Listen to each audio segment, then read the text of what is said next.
IVM।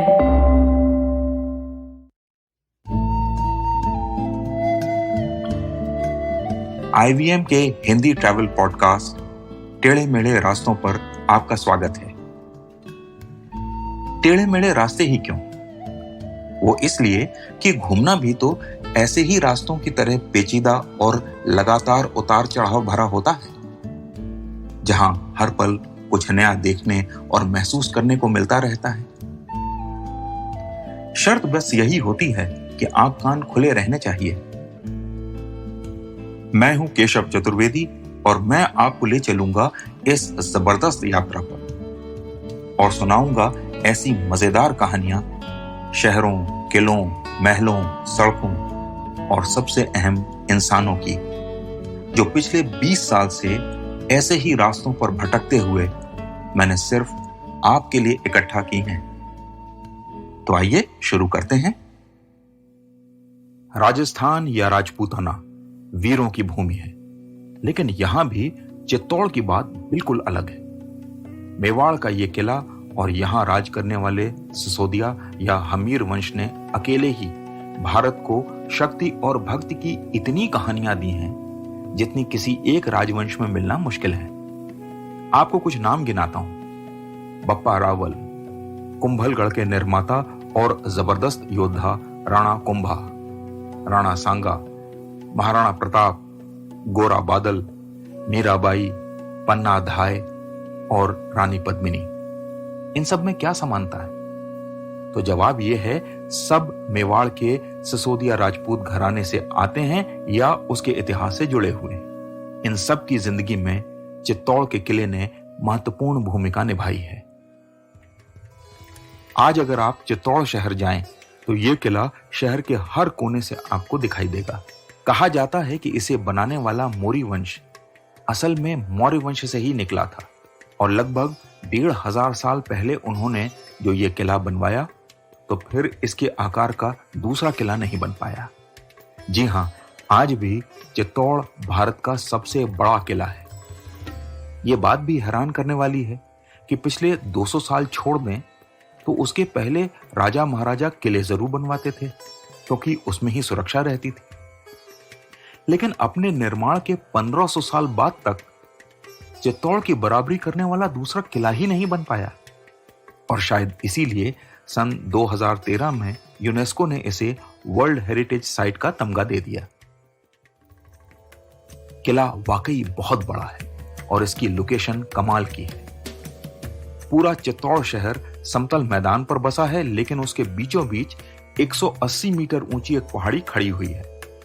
किला उसी पर बना है। किसी जमाने में इस किले का इतना आतंक था कि दिल्ली सल्तनत के खिलजी हों या गुजरात के सुल्तान या फिर मुगल, सभी इस पर कब्जा करना चाहते थे। अलाउद्दीन खिलजी ने तो इसे 8 महीने तक घेर कर रखा हुआ था। उसके 100 या 125 साल बाद अकबर को भी 4 महीने घेरा डालकर इंतजार करना पड़ा। इसका कारण था किले के अंदर मौजूद पानी की व्यवस्था। आज भी अगर आप किले के अंदर घूमें तो पाएंगे कि यहां करीब 22 तालाब हैं जिनमें पानी इकट्ठा होता है। सिसोदिया काल में ऐसे 80 तालाब थे। इसमें इतना पानी जमा हो जाता था कि 50,000 की सेना इसके अंदर 4 साल तक आराम से बैठी रह सकती। इसीलिए जब अकबर ने इस किले को जीत लिया तो कई तालाब तोड़वा दिए और राजपूतों से वचन ले लिया कि वे दोबारा किले की दीवारों और तालाबों को ठीक नहीं करवाएंगे। इसके बाद ही सिसोदिया वंश या मेवाड़ राज्य की राजधानी उदयपुर चली गई।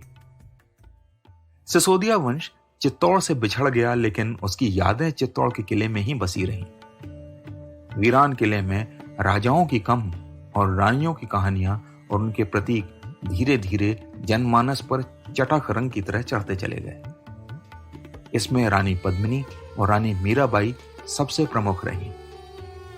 मैं जब किले में पहुंचा तो मैंने देखा कि अंदर कई मंदिर, तालाब, महल और परकोटे हैं, लेकिन इसमें रानी पद्मिनी का वो महल सबसे महत्वपूर्ण है जहां से उतरते हुए अलाउद्दीन खिलजी ने रानी की छवि देखी थी और मोहित हो गया था। कहानी ये भी है कि इसके बाद अलाउद्दीन और रतन सेन के बीच युद्ध हुआ। रतन सेन हार गए और रानी पद्मिनी ने जौहर कर लिया। इस पर हाल ही में एक फिल्म भी बनी थी जिस पर काफी बवाल हुआ था। जिस जगह अलाउद्दीन और रतन सेन मिले थे, मैं वहां गया, जहां आज भी एक आईना लगा हुआ है, लेकिन वो इतना खराब हो गया है कि उसमें कोई प्रतिबिंब नहीं दिखाई देता। असल में मुद्दा यह है कि कवि मलिक मोहम्मद जायसी ने पद्मावत नाम का एक महाकाव्य लिखा, जिसमें रानी पद्मिनी की कहानी बयां की। उनकी कहानी और हिंदू और जैन कहानियों में कई जगह काफी अंतर है, लेकिन सब एक बात जरूर मानते हैं कि रानी पद्मिनी ने जौहर किया था। उधर अलाउद्दीन खिलजी के साथ आए इतिहासकारों ने युद्ध के वर्णन में कहीं भी इस जौहर का जिक्र नहीं किया है।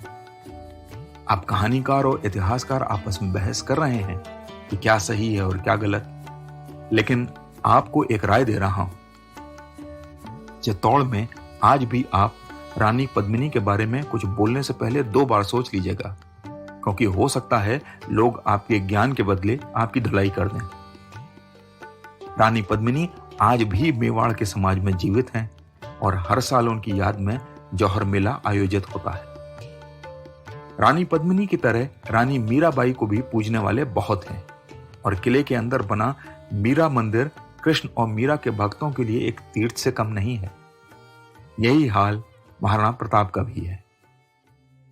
किले की छांव में चित्तौड़ शहर में आज भी हर साल उनका जन्मदिन मनाया जाता है। 2 त्योहार और 1 मंदिर यूं मेवाड़ के इतिहास को मेवाड़ के वर्तमान से जोड़ते हैं। चित्तौड़गढ़ को सिसोदिया वंश ने भले ही 450 साल पहले छोड़ दिया, लेकिन चित्तौड़ का किला आज भी मेवाड़ के लोगों की जिंदगी का अहम हिस्सा है। सिसोदिया काल की यादें, कहानियां, प्रेरणाएं और संस्कृति उनके बीच रच बस गई है। तो आज टेढ़े मेढ़े रास्तों का सफर इसी मील के पत्थर पर खत्म होता है। अगली कड़ी में फिर किस्सों के एक नए मोड़ पर मिलेंगे और वहां से नए मील के पत्थर तक साथ चलेंगे। और अगर आपको ये पॉडकास्ट पसंद आया हो तो इसे अपने दोस्तों और परिवार वालों से शेयर कीजिए, क्योंकि सफर का मजा तो साथ चलने में ही है।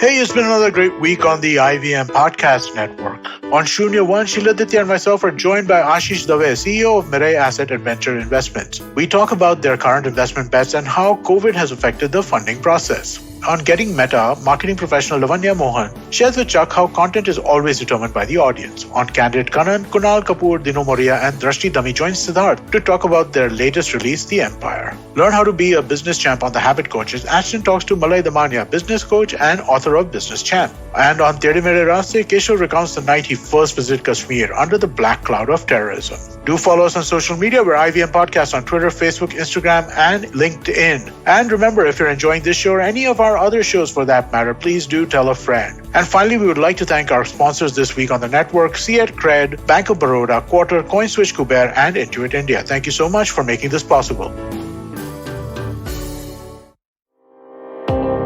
Do you wonder why China does the things that it does? Or want to know how we could improve online privacy? Or perhaps you're thinking about how we can kickstart India's economy. If you'd like to search for the answers to such questions, check out All Things Policy, a daily public policy podcast that covers everything from employment figures to aircraft carriers. Tune in from Monday to Friday for new episodes and fresh takes.